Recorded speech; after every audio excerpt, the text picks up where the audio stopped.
तो जैसा कि पिछले लेक्चर में हमने पढ़ा था इंसेमिनेशन, फर्टिलाइजेशन एंड इम्प्लांटेशन, तो अब उसके आगे हमें इस लेक्चर में पढ़ना है। ठीक है, इम्प्लांटेशन के बाद क्या होता है, एम्ब्रियोनिक डेवलपमेंट होता है। ठीक है, जो एम्ब्रियो होते हैं उसकी डेवलपमेंट होती है, तो हमें इसके बारे में अब पढ़ना है। तो इम्प्लांटेशन हो गया। इम्प्लांटेशन के बाद क्या होता है कि फिंगर लाइक प्रोजेक्शन अपीयर होता है ट्रोपोप्लास्ट में। ट्रोपोप्लास्ट क्या था, ब्लास्टोसिस्ट जो था, ब्लास्टोसिस्ट में फर्दर वो क्या होता है, डिफ्रेंशिएट होके दो लेयर्स बना देता है। एक होता है हमारा ट्रोपोप्लास्ट और एक होता है इनर मास्ट सेल। ठीक है, तो आउटर वाला जो हमारा ट्रोपोप्लास्ट होता है उसमें क्या होता है, एक फिंगर लाइक प्रोजेक्शन अपीयर होता है। ठीक है, जिसको हम लोग कोरियोनिक विली कहते हैं। ठीक है, तो कोरियोनिक विली जो है वो क्या होता है, वो सराउंडेड होता है किससे, यूटेराइन टिश्यू से और मैटरनल ब्लड से। ठीक है, जो ब्लड्स होते हैं फीमेल बॉडी में उससे, और जो यूट्रस के जो टिश्यूज़ होते हैं जिनको हम लोग यूटेराइन टिश्यू कहते हैं उससे वो घिरे हुए होते हैं। ठीक है, तो कोरियोनिक विली जो होता है वो और यूटेराइन टिश्यू, ये दोनों क्या करते हैं, आपस में मिल के जॉइंट होके एक स्ट्रक्चर एंड फंक्शनल यूनिट बनाते हैं जिसको हम लोग कहते हैं प्लासेंटा। ठीक है, तो क्या होता है, प्लासेंटा कैसे बनता है, प्लासेंटा जो है वो कोरियोनिक विली और यूटेराइन टिश्यू से मिल के बना हुआ था, दोनों इंटरडिजिटेटेड होते हैं और फिर वो जॉइंट करके ये बनाते हैं। ओके, तो प्लासेंटा जो है वो उसका क्या काम है, प्लासेंटा जो है वो सप्लाई करता है oxygen and nutrition to the embryo. Embryo को क्या पहुंचाता है, ऑक्सीजन और न्यूट्रिशन, और उससे क्या कार्बन डाइऑक्साइड को रिमूव करता है। एक्सक्रीटरी वेस्ट जो होते हैं एम्ब्रियो के उनको वो निकालता है एम्ब्रियो से। ठीक है, ये हमारा काम है प्लासेंटा का। अब ये जो प्लासेंटा होता है ये जो एम्ब्रियो से कनेक्टेड होता है। ठीक है, एम्ब्रियो से कनेक्टेड होगा तभी उसको वो ऑक्सीजन या न्यूट्रिशन पहुंचा पाएगा।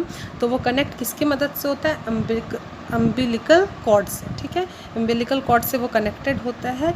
और प्लासेंटा का क्या काम होता है, प्लासेंटा जो है वो तो ये काम करते हैं और ऑल्सो क्या करता है, एंडोक्राइन टिश्यूज़ को पे एक्ट करता है। ठीक है, और प्रोड्यूस करता है बहुत सारे हार्मोन्स, जैसे कि कौन कौन से hormone, HCG, HPL, human chorionic gonadotropin, human placental lactogen. ठीक है, एंड एस्ट्रोजन, प्रोजेस्टेरोन, ETC, ये सब सारे हार्मोन्स को वो क्या करता है, सिक्रीट करता है। ये सारे हार्मोन आपको याद रखना है कि ये प्रेगनेंसी के टाइम ही ये सारे हार्मोन सिक्रीट होते हैं। ठीक है, अदरवाइज़ ये हार्मोन फीमेल बॉडी में प्रोड्यूस नहीं होते हैं, ये सिर्फ कब होते हैं, प्रेगनेंसी के टाइम में। ओके, और कुछ टाइम बाद क्या होता है कि रिलैक्सिन नाम का भी एक हार्मोन सिक्रीट होता है ओवरी में। ठीक है, ये चीज़ तो मैं बता दी कि प्रेगनेंसी के दौरान ये प्रोड्यूस होते हैं ह्यूमन में।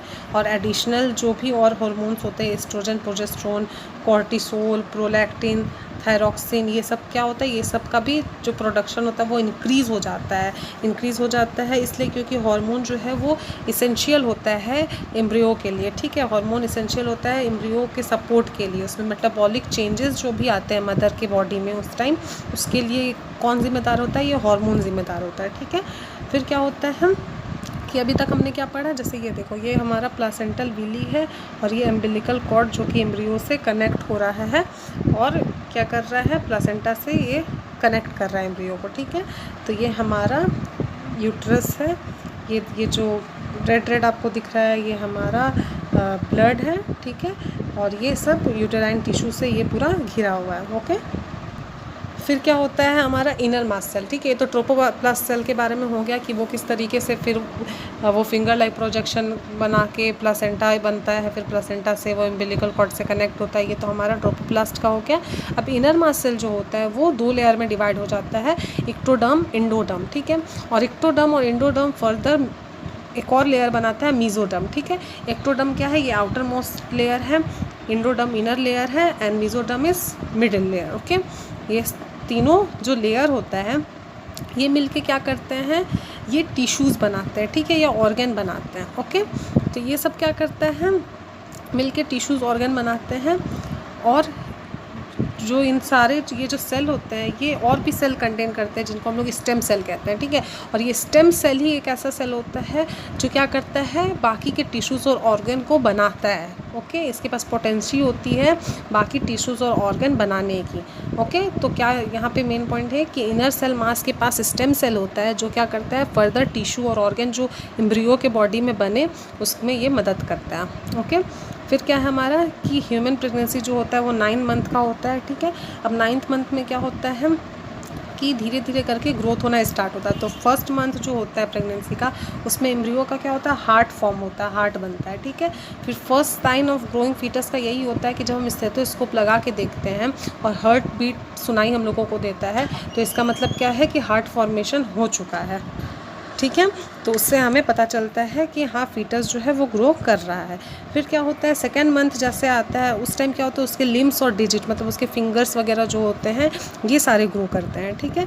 और इसको हम लोग फिर जब 12 वीक आता है, जब 12 वीक का एंड आता है, उसको हम लोग क्या कहते हैं, फर्स्ट ट्राइमेस्टर, ठीक है। उस टाइम बहुत सारे मेजर ऑर्गन्स जो होते हैं वो बन चुके होते हैं, जैसे कि लिम्स, एक्सटर्नल जेनाइटल ऑर्गन, ये सब क्या होता है, ये सब वेल डेवलप्ड हो जाते हैं।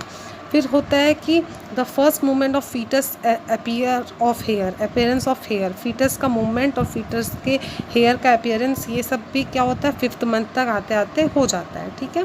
फिर by the end of the 24th week, 24th के एंड को हम लोग क्या कहते हैं, सेकेंड ट्राइमेस्टर कहते हैं। 12 वीक के एंड को फर्स्ट ट्राइमेस्टर, 24 वीक के एंड को सेकेंड ट्राइमेस्टर। इसमें क्या होता है कि बॉडी जो होता है वो फाइन हेयर से, मतलब छोटे छोटे हेयर्स जो होते हैं हमारे बॉडी में सारी जगह, उससे वो कवर हो जाता है। आईलिड सेपरेट हो जाते हैं, मतलब आँख जो होता है वो पहले नॉर्मली होता है, लेकिन फिर जब 24 वीक जैसे होता है उसके एंड तक में आईलिड सेपरेट हो जाते हैं, आई लैशेस आ जाते हैं। फिर 9 मंथ आता है और 9th मंथ में फीटस जो है फुली डेवलप होता है और फिर वो रेडी हो जाता है डिलीवरी के लिए। तो ये हमारा एम्ब्रियोनिक डेवलपमेंट है कि किस तरीके से ट्रोपोप्लास्ट डेवलप हुआ वहाँ जाके और किस तरीके से फिर इनरमास सेल वर्क किया, ठीक है। ओके, तो अब हम नेक्स्ट लेक्चर में हम इसके आगे का पढ़ेंगे, पार्चुरेशन एंड उसके आगे जो भी होगा वो सारा हम कवर करेंगे। एंड इसी तरीके से बने रहिए। Thank you students.